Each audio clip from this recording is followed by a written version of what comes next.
The Amazing Spider-Man issue 20 sees Black Ant shrink down Spider-Man so he can talk with the hero, but Peter doesn't trust the villain. Black Ant says that he used to be a good guy too and doesn't want Spider-Man to make the same mistake he did. Ant explains that when he was an Avenger he felt like an imposter, and maybe him falling from the light is what Kraven is trying to tell them, that no matter what, people are vicious. Peter waves off Ant's deep introspection since he and Taskmaster are the reason why they're in this, but Ant says Taskmaster betrayed him and now he's probably long gone. Taskmaster meanwhile, however, is taking the Lizard into the game, hoping that since he got Kurt into the park, he can have the antidote for the poison he's infected with. Kurt reveals, however, he tricked Taskmaster and there is no antidote, and that the side effects of the poison will wear off in 24 hours on their own. Spider-Man demands that Black Ant give him some answers on what's going on, since people are counting on him to find a way out of the game. Felicia and Billy meanwhile manage to escape the facility, and Felicia comforts the boy, who knows his father is still coming for him. Suddenly, floodlights activate as a Kraven robot comes for Black Cat. Kraven's son meanwhile is angered his father won't act as their prisoners roam free, but Kraven still refuses to do anything about it. His son says that he can smell the fear and weakness on his father now, and it sickens him, so if his father won't defend the Kraven off name, he will. Black Cat meanwhile dodges the Kraven robot, whose systems alert the user to Billy, painting the boy as a target. As the bot fires, Felicia jumps between the boy and the robot, taking the weapon's blast. The robot goes to find Billy and is surprised that it is a 12-year-old boy, saying that they were meant to kill giant monsters and bad guys, not kids. The robot runs away as Billy helps up Felicia, and the two head off to find an exit. Lizard meanwhile arrives in the cell Billy was in, but he is gone now. Kraven's son arrives and Kurt demands to know where his son is, but the man fights the monster, and since Kurt has the inhibitor chip in his neck, he can't fight back. Kraven's son, however, stops, laughing at Kurt and calling him a pathetic fool for locking away the power of a god he has. He tells Kurt that he will show him the cost of denying himself his superior nature by hunting down Billy and tearing him limb for limb and melting his head on his wall, and Kurt is going to watch it all. The robot Kraven meanwhile tries to contact Arcade, wanting to know why there are little kids in the hunting ground. Since he can't get through, he tries to disconnect from the headset, but the VR headset won't come off. A group of villains arrive, surrounding him and planning on killing the robot, as Black Ant says Kraven just wants hunters versus hunted, but Spider-Man thinks innocent people are in danger. But Ant says that Kraven saw that the Vulture and the other villains had a chance. Ant says that the thing Kraven hates more than costumed heroes is hunters and poachers, and so he put the soft, rich imposters in the game as well, in order to show them what it's like to hunt an apex predator like the Vulture or Rhino, but also to kill them thanks to the villains standing a chance and his VR systems actually hurting them physically when the robot they control is hit. The Kraven robot meanwhile is killed by the villains, and so is the man controlling it. Spider-Man realizes that Kraven will kill all the hunters and learns that from Ant they are in the zoo, where his base of operations is. Racing to the zoo, Spider-Man is confronted by Arcade, who says that he has something to keep Spider-Man entertained while Kraven is indisposed. Suddenly a group of vermins arrive and surround Spider-Man, as Arcade says that they are raising the stakes. The Amazing Spider-Man issue 20 began the second half of the Hunted storyline with a plot-heavy issue that revealed the true reason behind Kraven's hunting grounds, and I gotta say, it's a pretty damn good reason. What better way to take out the costume villains as well as evil men of the world than pit them against each other? I'm really loving the main characters of this arc as well, since they aren't the usual ones you get really in a Spider-Man issue. We got Spider-Man, Black Ant, Vulture, Arcade, Kraven,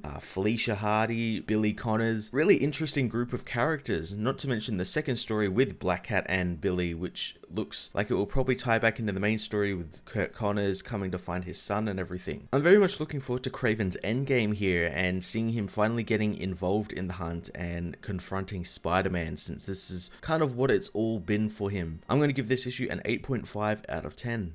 Hey everyone, thanks for watching my newest video. If you enjoyed it, you might also like to check out my other reviews here on my channel. You can also follow me on various social media platforms like Twitter by searching Matt_FOS, or even join the Comic Multiverse Discord server and chat with other comic book fans, including myself and Joel from Cape Joel. Want cheap comics and trades? Head over to the book depository with the link in the description to get the cheapest trades and comics around, along with free shipping anywhere in the world. Until next time, this has been Matt of the Fortress of Solitude. Thank you so much for watching.